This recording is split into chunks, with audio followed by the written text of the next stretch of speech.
Good morning guys. Ayan guys, tinanggal na natin yung mga papel nito. Ayan, so yan, may yung hood niya. Ito po yung hood niya mga guys. So ito yung pipinturahan ko ngayong hood na ito. Ayan.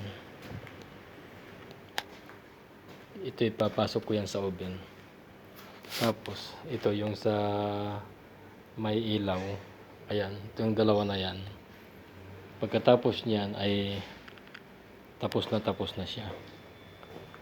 Kakabit na sa kanyang body. Ayan. So ayan ang tinapos natin nung Thursday. Itong portion na ito, kalahati ng bumper. Hanggang dito lang. Ayan, kasi yan lang ang bayad.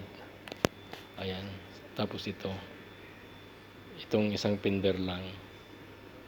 Ito lang din ang bayad dito. Ayan. Ayan, tapos yun na siya.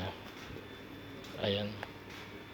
Napakaganda mga guys. Kuhang-kuha yung kanyang kulay. Talagang sakto yung kulay niya talaga. Ayan. Ayan, isang mapagpalang umaga na naman sa ating lahat mga guys. God bless.